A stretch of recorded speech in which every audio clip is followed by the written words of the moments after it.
Welcome to Full Prefrontal, the show that exposes the mysteries of executive function. This podcast is a collection of conversations about the role of the prefrontal cortex, which impacts your focus, planning, problem-solving, emotional balance, and independence. So join us as we explore executive function and the science of learning. And now, here's your host, the founder of EXQ, Sucheta Kamath. Welcome back to Full Prefrontal, exposing the mysteries of executive function. As you know, this podcast is fueled with many motivating and very important goals, which is to educate the listeners about executive function, its relevance to everyday life. Also, to kind of think about how do we take charge of our own selves, and how do we guide ourselves so that our current self is helping the future self. And one such quality that comes to mind is patience. And often when you ask people, are you a patient person? Probably 90% of us will say, no, I'm not, right? And so we are going to dive deep today into that topic. You know, in the modern world of technological advancement, the waiting game is exclusively reserved for the losers, or sometimes it feels like that. So demonstrating patience is a sign of somehow resignation, or impatient existence is expected and sometimes even revered. Recently, I saw Jaden Smith's ad for the newest New Balance shoes, and he says, when you know what you want, waiting isn't an option. So having this clear notion that you should be goal driven, you should not wait, and you should, if you're waiting, there is something wrong with you, is something that the culture is propagating, and we somehow buy into it. Particularly us, those who are helping children, if they seem to take their own sweet time, demonstrate no urgency, or in fact have no focus, we unconsciously, as an observer, as a parent or a teacher or an educator, may have this urge to start something different and new so that our time is not wasted, right?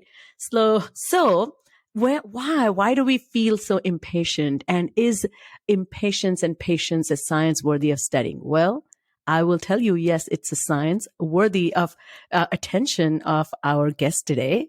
So it's a great pleasure and honor to invite Dr. Sarah Schnitker. She's an associate professor of psychology and neuroscience at Baylor University. She holds a PhD and an MA in personality and social psychology from University of California, Davis, and she has a bachelor's degree in psychology from Grove City College. She studies virtue and character development in adolescents and emerging adults, with a focus on role of spirituality and religion in virtue formation. I just love that, there is a way to combine particularly two interests of mine and to find science behind it. She specializes in study of patience, self-control, gratitude, generosity, and thrift. So with a great joy, welcome to the podcast, Sarah. How are you? I'm well. Thank you so much for having me. Well, I asked this question of my guests, since we talk about executive function, before we jump into your work, can you talk a little bit about your own executive function skills and particularly patience when you were a child? Yes. So I, as probably quite a few faculty are, I, in some ways, excel in executive function. So imagine that. Yep. Especially those more active forms. So self-control, delay of gratification, persistence, sticking with a task, pushing ahead, getting it done. And as a child, that was always a really strong strength for me. I would say, though, my patience, like many people in this culture, was less of a strength. I did not like to wait, and really wanted to get it done and get it done now. I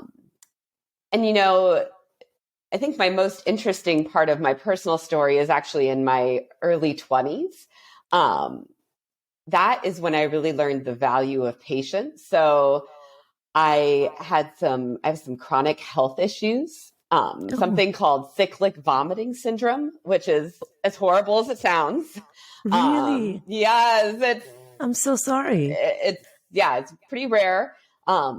Emerged when I was in graduate school in my early 20s. And It taught me that patience is a virtue that really matters alongside those more active, assertive forms of executive function. So really the value of learning to wait, learning to rest, to not push forward, to really listening to your own body, and being okay with delays. It was a really taxing time for me because I'm trying to get graduate work done, but also then getting really ill and having to figure out, do I push? But if I push, I'm going to make myself sicker tomorrow.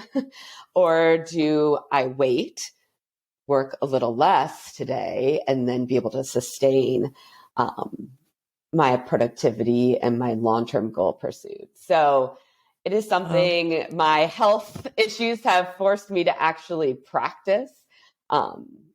And it's hard when you study something scientifically and then you're forced to actually try to do it yourself. I'm like, God, did I jinx myself? But I think that is such an important lesson to learn. And I'm really grateful in many ways that I got to learn that a little bit earlier in life. I think a lot of people don't learn it till kind of much later when they're aging and they start to see their body not do what they want it to do. Or even during our pandemic, as people have long COVID and are just having more and more kind of health issues that you can't just fix with a quick antibiotic treatment or something of that sort. So that is very much part of my story with patience as a part of executive function, is learning my own limitations and embracing them. So interesting. First of all, I'm grateful that you're better and have learned to manage it, because sounds like something you will have to continue to manage all your life. It is.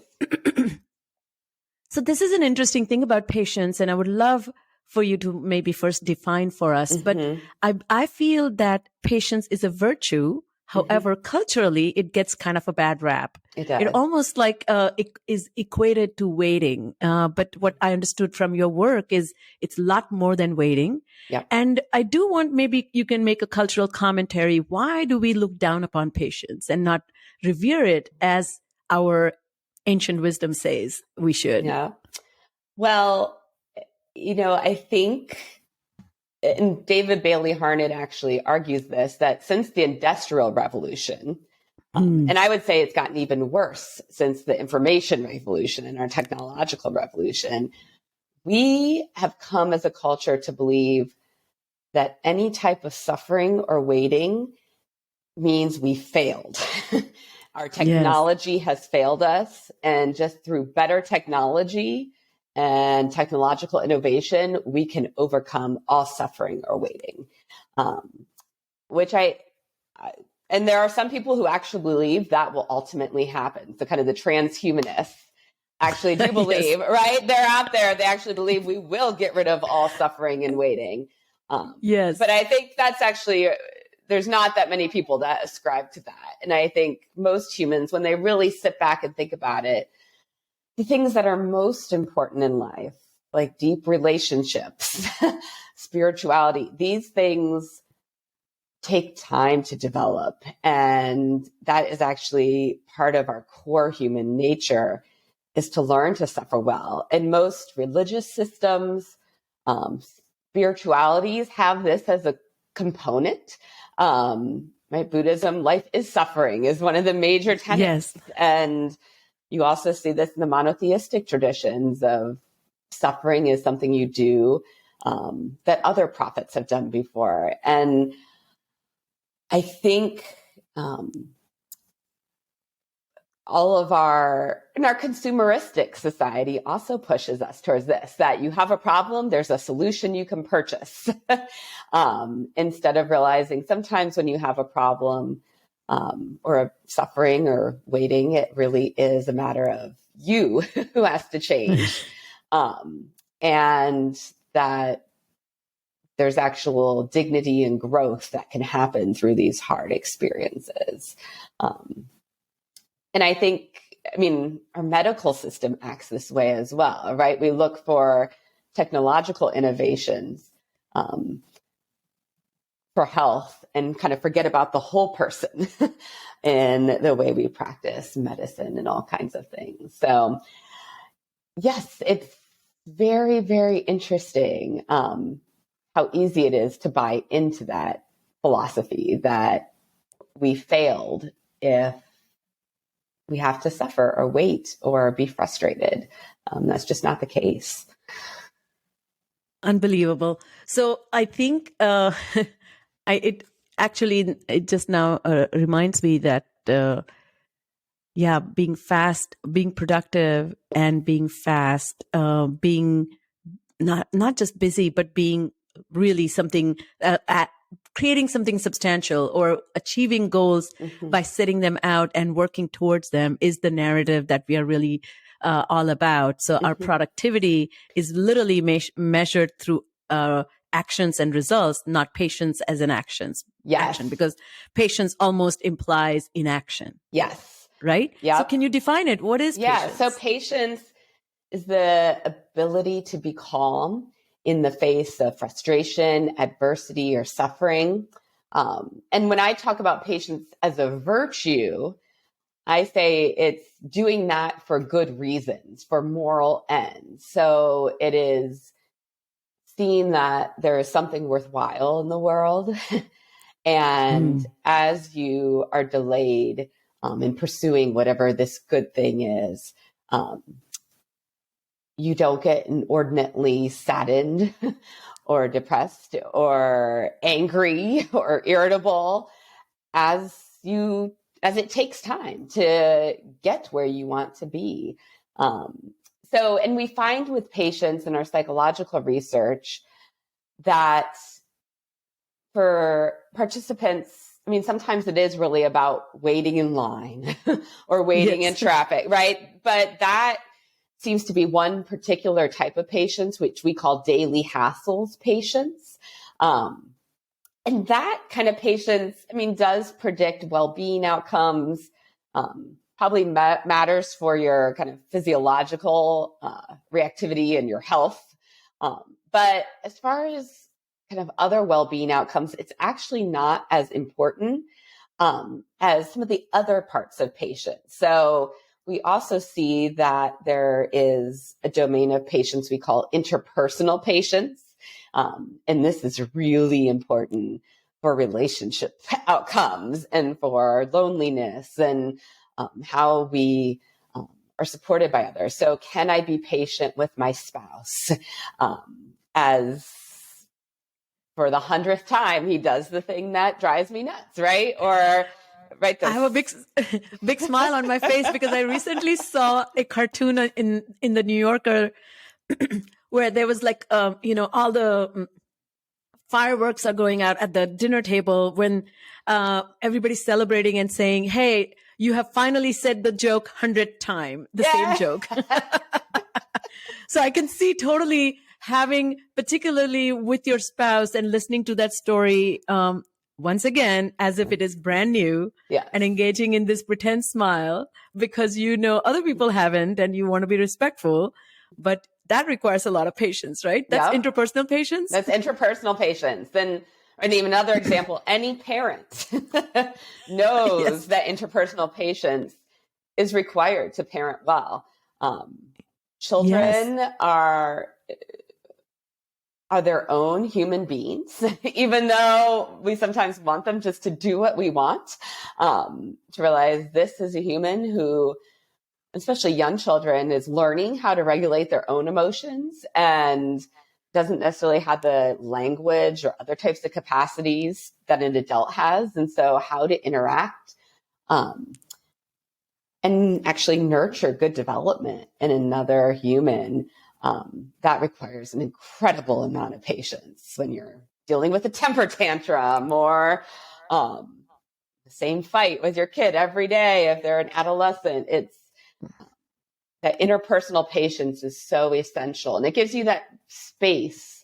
Doesn't mean you're never upset, but it gives you that space to respond and to actually be cognizant of how you're going to engage. Sorry, go ahead. I was just going to say about to complete. I was just going to say the third type of patients is the life hardships patients. And this is kind of the patients I was describing in my personal journey earlier of a long-term chronic illness that you will always have to deal with that might never resolve in this lifetime. Dealing with systemic racism across your entire lifespan and knowing hopefully we'll make progress, but it likely will not be fixed in this generation. So that kind of patients too is the kind alongside interpersonal patients that's really predictive of the psychological well-being outcomes. Being able to take that long view, knowing that you are going to have to continue in this suffering. So it's very... So, it's so interesting as you were mentioning all three types of patients, and I definitely see I guess the greatest rub is I'm much better with daily hassles and long term. It's the interpersonal gets to me. And, it reminds me of this beautiful poem that once I read. It's called "And God Said No." I don't know if you have heard this poem, but it says, you right? So it says, "I asked God to take away my pride, and God said no. He said it was not for him to take away, but for me to give up. I asked God to grant me patience, and God said no. He said the patience is a byproduct of tribulation. It isn't granted, it's earned." And I just love that, because I think I almost feel each conflict-ridden situation where I exercise patience will guarantee that patience will continue throughout my life, and it doesn't. So is patience a process or is it a product? Is that even a good way to think about it? I think you could think about it both ways. I tend to talk about patience development in my work, right? So you could think of it as as a virtue, there's a product, there's an ideal form. But honestly, I don't think anyone's going to achieve that. Yes. We're human Unless beings. you're a saint. And even saints, you're like, oh, they weren't patient either. And so I think I like to think of the process of becoming more patient or becoming less patient. So I like to think of each person on a trajectory across their lifespan. And even moment to moment, are they cultivating and setting up their life in a way that can enhance their patience and help them to grow? Or are they in an environment, in a context they've created that actually is undermining their patience and decreasing their ability to practice this core strength of being a human? And so, I tend to think about the process and kind of liabilities for patients and assets for patients development. I love that. In our contextual, our social environments, in our physical environments. Sometimes it's a matter of moving around things. So like for example, I think a lot of us use our good old phones, right? Mine's right next to me. Yes.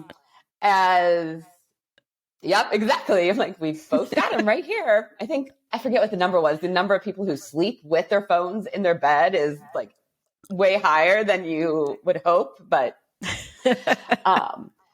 sometimes phones can be great because they can help us pass time when we're waiting, but it also might be a crutch that you don't learn to just be calm and still and sit with the waiting. And so sometimes for myself, right, I'll be in a line or, you know what, I'm not going to get the phone out and look at the internet or check social media. I'm just going to sit and breathe for this moment and kind of practice this waiting.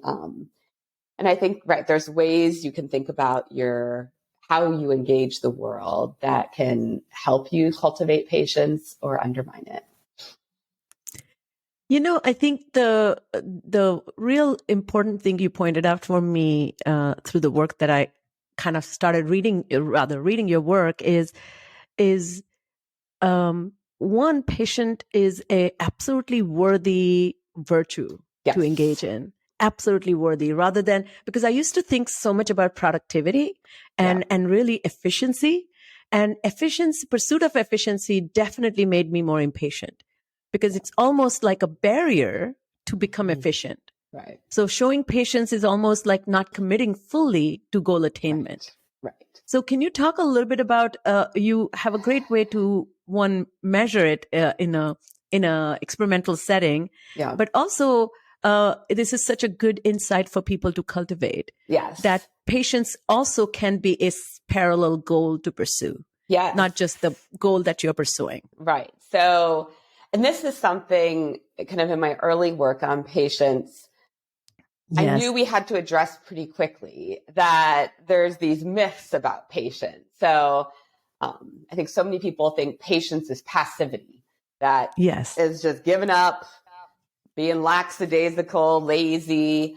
And it's interesting, a lot of my reading when I first started to look at patience was in philosophy or theology or these other disciplines, because we weren't looking at it very much in psychology at the time.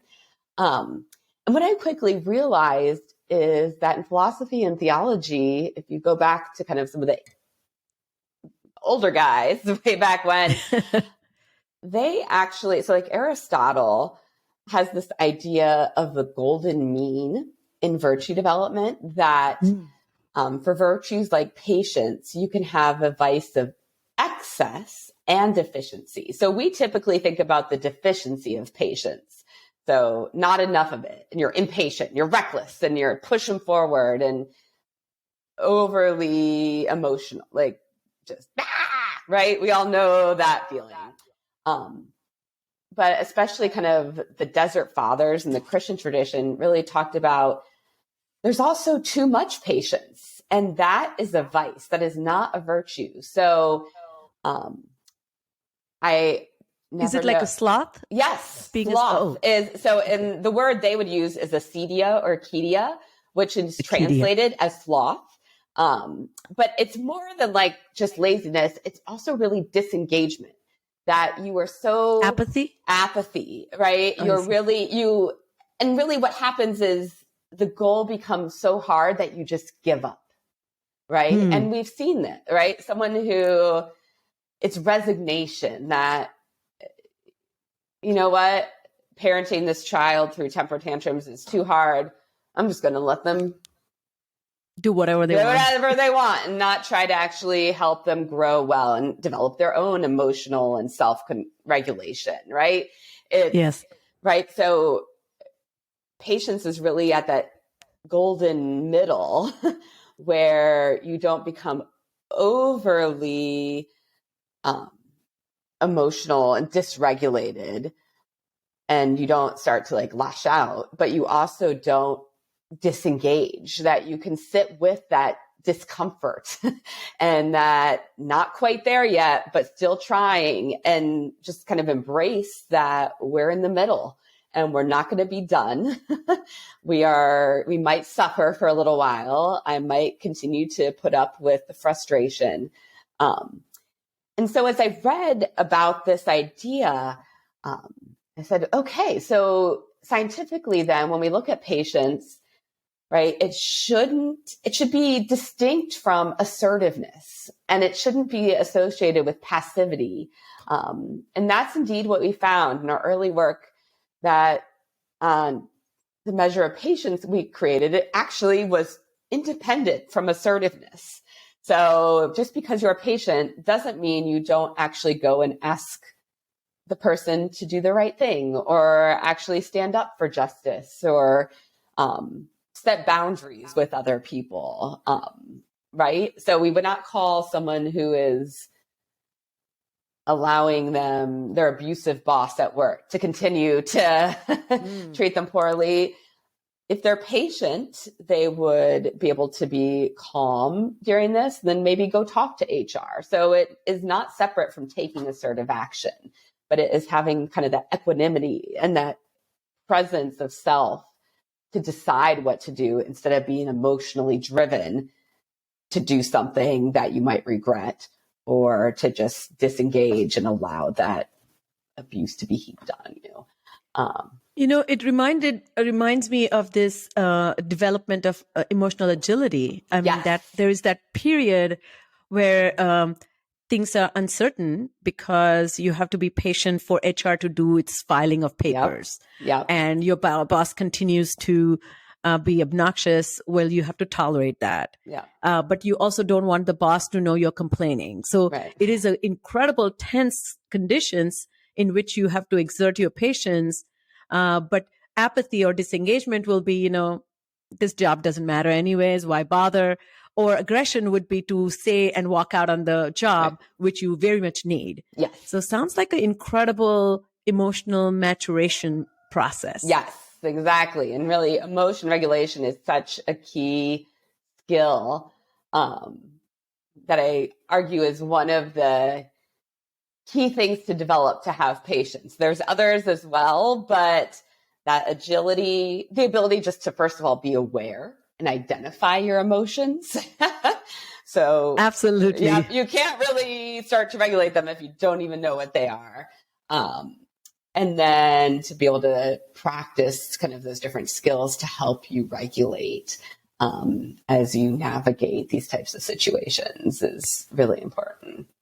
And I mean, I don't want to jump, but you will talk about how to kind of mitigate this problem with lack of patience. But one thing I have begun to notice that, for example, when you witness other people's lack of patience, it reminds you so clearly about how the patience can be valuable to them to relate to you. Yes. But you do not necessarily honor them with your own patience. So there are lots of benefits. Your work kind of shows incredible benefits of patience. Can you walk us through those benefits? Yes. So, I mean, we find it's related to so many things: positive affect, life satisfaction, hope, self-esteem, regulated behaviors.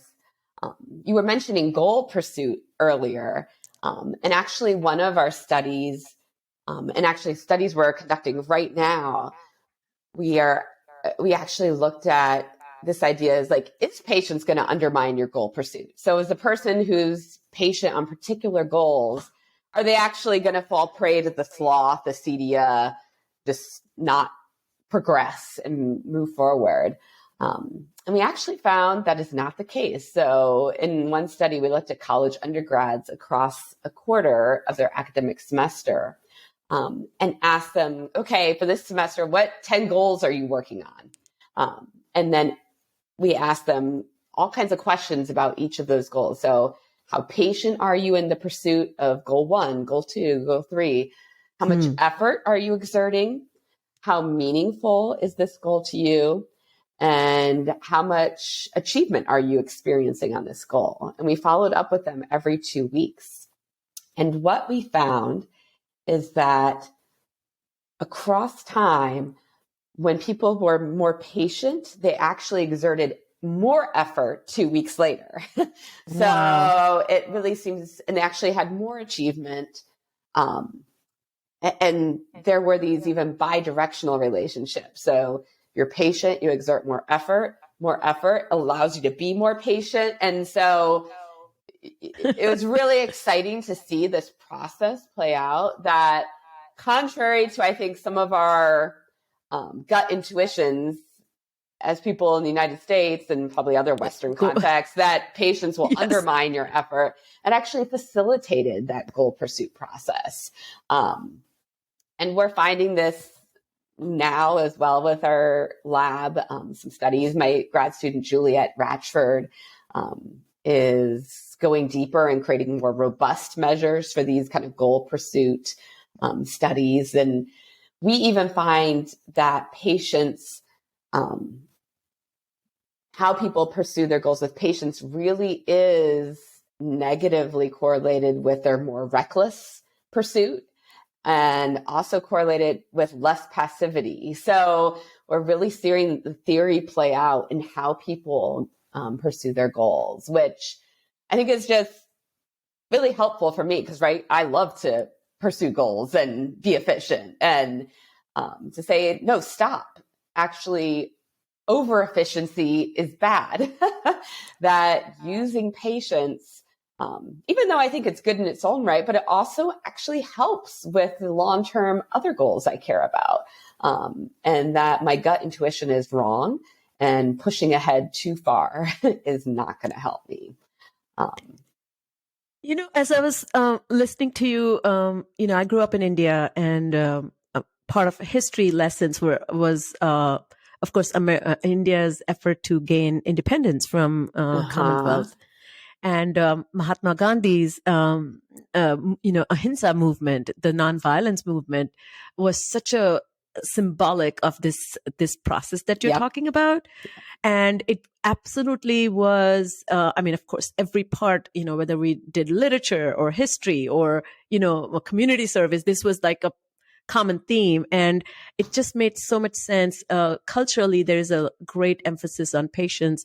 But one thing that stands out as you were talking about this is this idea that it's not inactive. It is full engagement. It is also kind of your incredible emotional even keelness. Kind of, I think it creates incredible unrest in other person because they have never exercised it. Right. They have used aggression to counter you and kind of intimidate you. Or when they see you don't back down, but you're not aggressing, it actually makes you absolutely uncomfortable to look like a horse's ass because you are just odd and weird to respond to somebody's calmness with aggression. So it kind of promotes introspection in the other person. And so I'm wondering, as you're talking about this, the patience that you're demonstrating in the process of goal pursuit, particularly multiple goals that you're pursuing, this almost reminds me of Kristen Neff's work of self-compassion. Yes. Right? Yes. Like you're saying, I'm not going to aggress on me for not accomplishing all the goals at one time. But at the same time, I'm going to have incredible respect for myself, for the decent ambition I have for myself. Yeah, exactly. I think that work, I know I personally use that often, but I think, right, that's one of those ingredients of, can I be patient with myself? And you have to have compassion with kind of these interpersonal forms of patience. That really helps if you empathize, and we can direct that towards ourselves as well of, I'm so only a human. Yes. This is unreasonable expectation that as a human being, I would be able to continue forward without rest. Humans must sleep. Humans must. Yes. Right. I mean, and that is, I think, such an interesting cultural phenomena that we almost want humans to be robots and to not have human needs. One of my colleagues at Baylor University, Michael Scullin, is a sleep researcher. And it's just great to always have him in the room and be like, sleep is so important for the brain. Like, I know. Let's just pushing sleep constantly because, right, even when you sleep, which seems like you're not doing anything at all, your brain is doing so much. And there's so many functions that happen during that non-active time of your day where memory is consolidated, where insight can be gained. And I think it's more of a respect for these less agentic feeling forms of activity to realize there are other forms of activity that our bodies and our minds do that are not quite as agentic, but are so important and are not passive just because we aren't kind of pushing them forward. Have you studied influence of one's own patience on other people cultivating the same for themselves?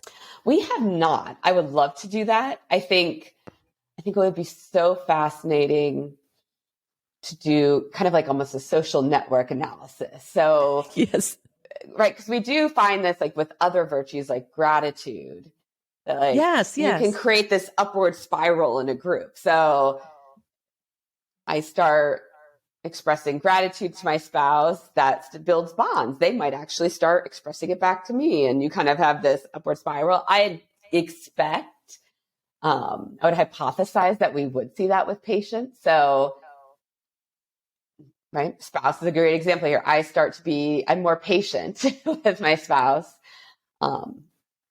They will notice that, right? And it might start to be reciprocated, and they will be less reactive. And it's really interesting. I don't know if you or your listeners are familiar with John Gottman's work on marriage, right? And his work is all about the emotions and how we regulate our emotions in conflict and do that with our partners. The emotional contagion. We just pick up. We pick the energy, up. And so, when each person if you can work on cultivating your own patience, that can really change the whole dynamic of how we engage. With kids too. I've seen it with my own child. And especially I think for many parents during the pandemic, right? Yes. We are with each other all the time. So, realizing when I realize my patience is thin in a particular moment, and sometimes it helps to just even name. I know with my daughter, even when she's 3, 4, she's 5 now, I will say, Mommy's having trouble being patient right now. I might need you to help me, that I need to step back, and just using that language, I think, can really help, because we have a higher order goal that we're both, it's not me versus you. It's we're both trying to be patient with each other.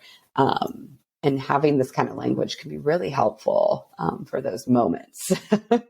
I noticed that, with my son called me using FaceTime, and he wanted to learn one Indian recipe, and he was holding the camera.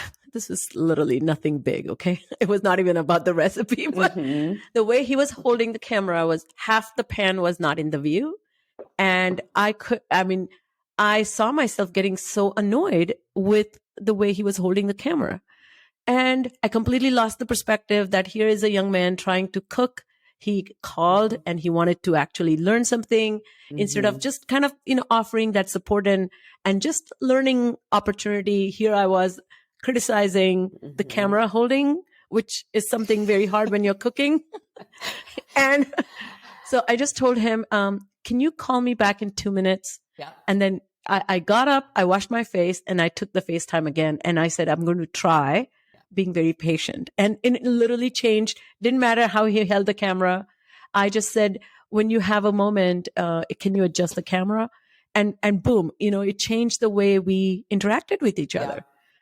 So I cannot have this conversation without you kind of helping us. So how can we build our patience? We can. In ourselves and in our children, and particularly adolescents. We can. That is good news. Absolutely. We can build patience. This is the good news of all this.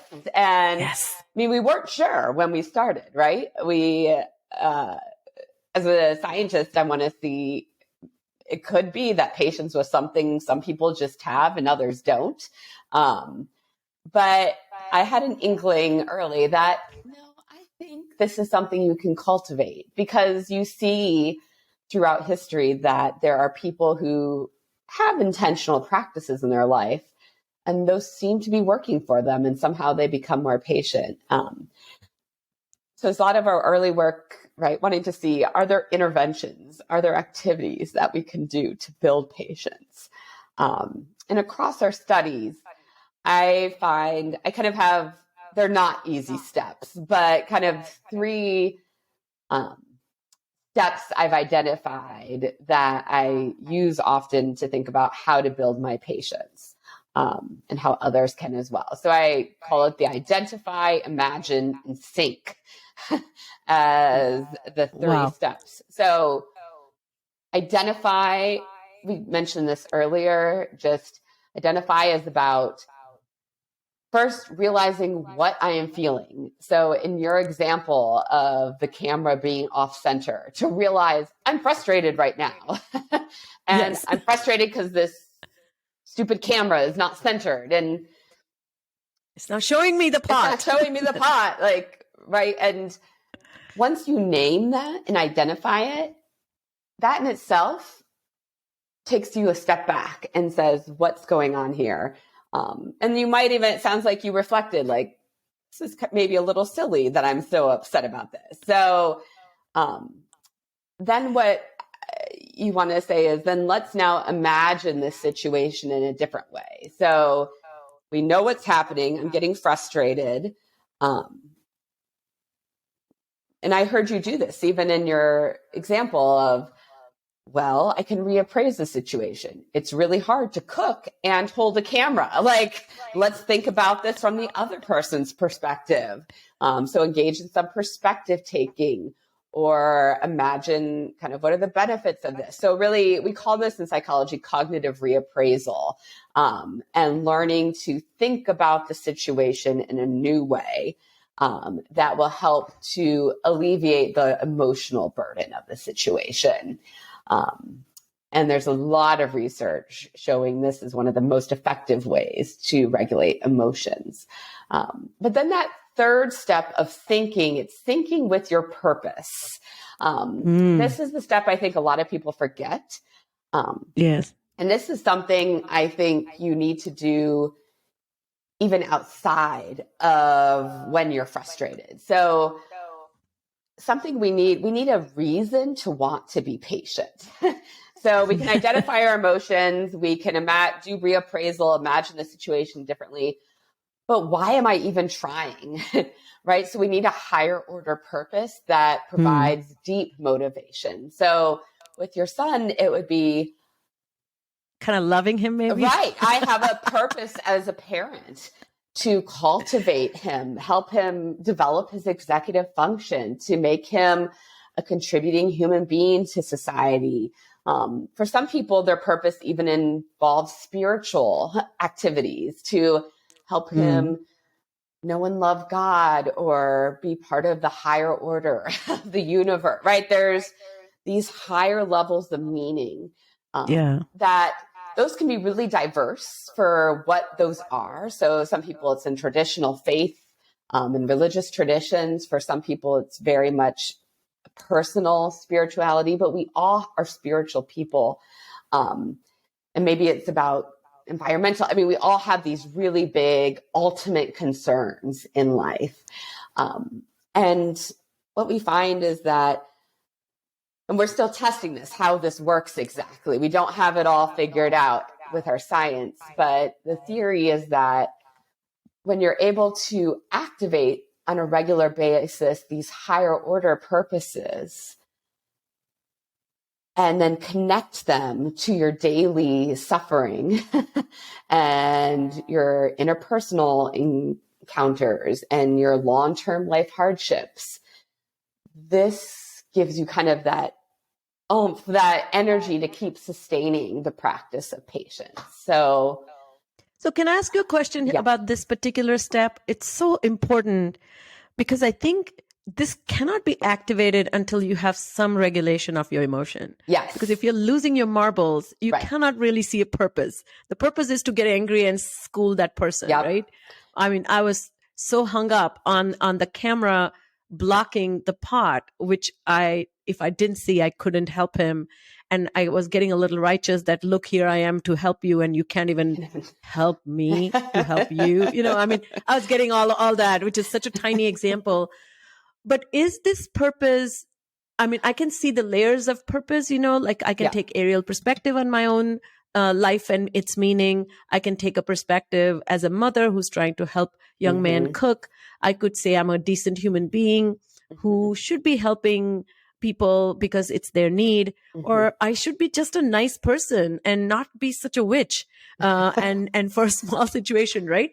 So which kind of purpose should I be activating? Or is there like a distinction between these purposes? And I think this is an area where we need to research. I think, though, I think a key point here is when you try to do this. So with patients, I talk about training and not trying. So I think when I think about the process of developing patience, I encourage people not to wait until they're upset. Instead, have moments or habits or practices throughout your daily life where you take time to try these out and do them before you get upset. So, for example, a common religious practice or spiritual practice people have is pausing before a meal to either engage in prayer, but it doesn't necessarily have to be, it could also just be pausing to be thankful for kind of just in general to the other people who prepared this, to the animals and plants that gave up their lives for this meal, to the people who grew the crop. So there's this is something we do in our family, and it has religious overtones, but it doesn't have to be. Yeah. And we actually say, this is a practice we're going to intentionally include in our lives, that when we sit down to eat, we aren't going to start until we've engaged in this practice. And first of all, for a kid, they want to have the food. Right. The food is there. Can I start? Right. But saying, nope. First of all, that's a practice of waiting, and you have to regulate, but also to connect it to the bigger things in this world, and to say we are grateful to God, or to this thing that's bigger than ourselves. So I think the defining feature here is it needs to be something beyond the self. We call that transcendent. So not just, right, needs to be connecting you to something bigger. And that is really potent. So I think finding ways and intentional practices to do this regularly, where you're reminding yourself there's something bigger at play or even in a relationship, with a child. I know for us, it's at bedtime and the tuck-in of calling out the importance of why we're together, and talking to my kid about, I'm proud of the way you were patient today. And mommy really loves you for who you are. And so incorporating these daily practices into life, and even doing that in community. So this is one of the things I think religion, in my study of religion, provides well, is it provides a lot of structure. So for example, in Islam, there's also seasonal activities. So in Ramadan, when there is this whole multiple weeks of fasting throughout the day, and then breaking that fast when the sun goes down, and having special prayers and activities to really think about, what does it mean to practice waiting to eat and drink? And we do that together. And how does this connect us to our higher purpose?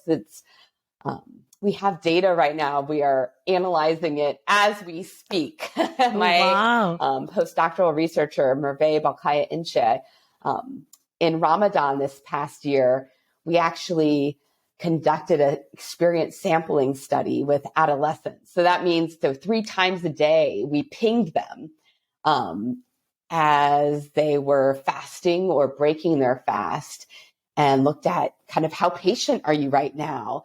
And what kind of spiritual practices have you engaged in, and what's going on? So trying to really look at this process in the moment of how engaging in this spiritual practice of Ramadan, and all the spiritual practices that are part of that, how that changes you and builds your patience and changes your gratitude. And I think there's some real richness provided by various spiritual traditions to do this well. And it's doing it ahead. It's not waiting till you're angry with your spouse.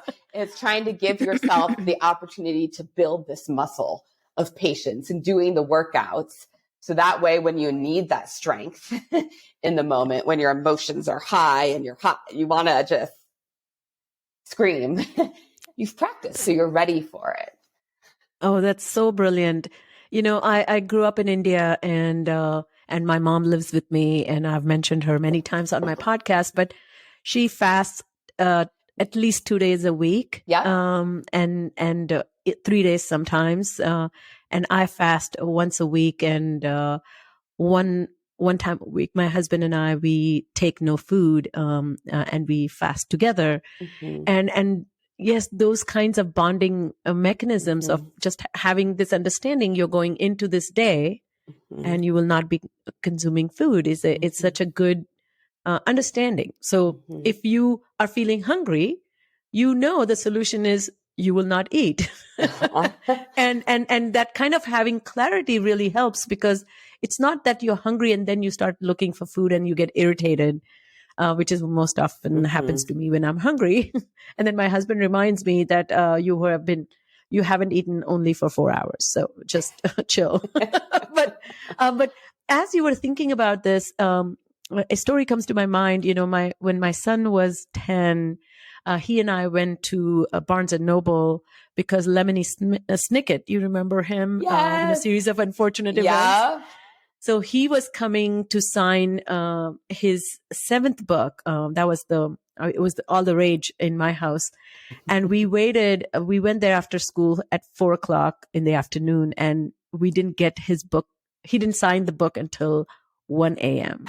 And so this my son, who was only 10 years old, was so amazingly patient. We didn't get to eat. We just stood in line. There was no food there.